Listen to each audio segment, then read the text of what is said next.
The Johnson & Johnson vaccine is still on pause nationwide as federal health officials review 6 cases of rare blood clots after receiving the vaccine. It is leaving many people to wonder if it is safe to still get the vaccine. In today's To Your Well-Being, Cone Health Chief Pharmacy Officer Dr. DeAnne Brooks is joining us to talk about the pause on the vaccine and then the steps moving forward. All right, so first and foremost, let's kind of just go down the line. Why was the Johnson & Johnson vaccine paused?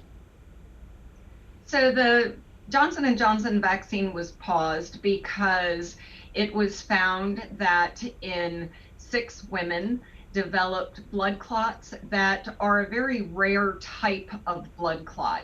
And so it was decided to go ahead and pause the vaccine at that time. And part of the pause of that, to pause the Johnson & Johnson vaccine at that time is also to help educate others about this rare disease so that as this occurs, treatment is known how to do that, because it's a different type of treatment with this particular type of blood clot than someone typically presents with. All right, and so to help us kind of really get our arms around this, because people say, well, what's rare to one person is not rare to another. How rare is this reaction?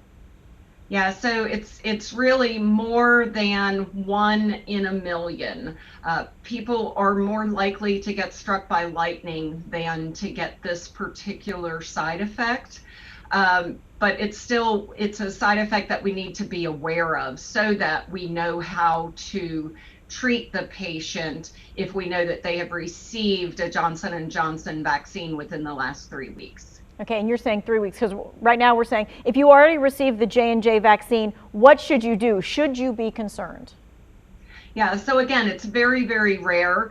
And so what you want to do is if you develop a severe headache, shortness of breath, severe abdominal pain or leg pain, then you would want to seek medical attention immediately. And in the 6 patients that this occurred, it occurred within the first 3 weeks of getting the vaccine.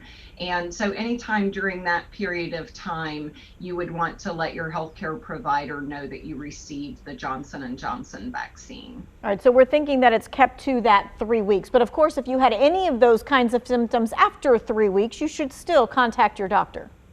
Yes, and as healthcare professionals, as well as we're taking a health history, we'll be asking about that as well. Have you had any vaccines lately? What vaccine did you get? And even if it's beyond 3 weeks, we'll still be very cautious, of course. All right, so you said shortness of breath, severe headache, leg pain. How are these symptoms different than the normal vaccine side effects reactions that people may be dealing with?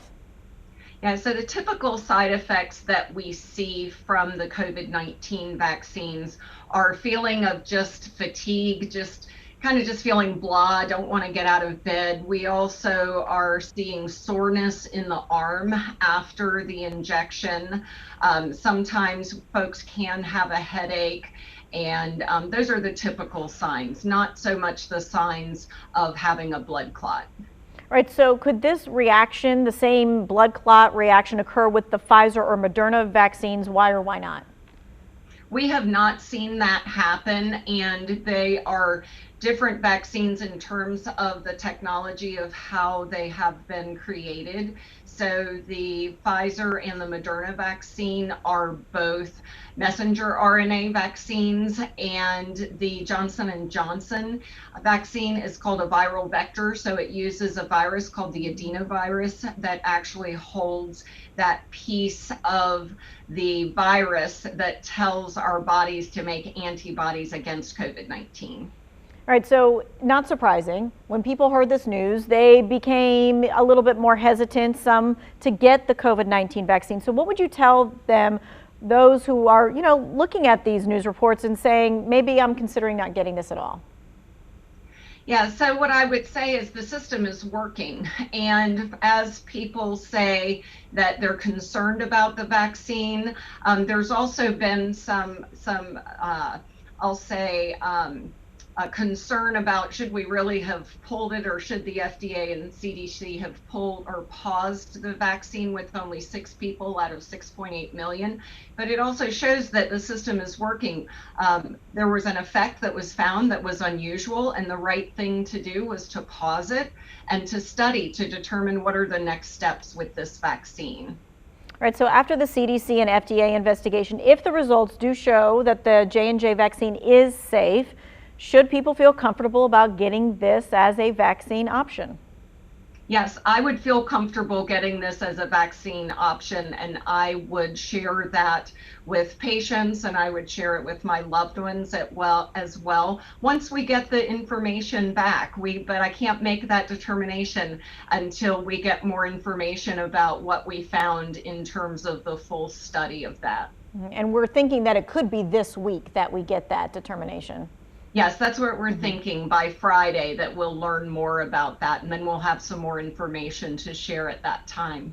Okay. All right, so stick around. What we want to do is we want to answer your questions next. You can text us your questions to 336-379-5775. Remember, this is text only, so please don't call. We'll see you in just a few minutes.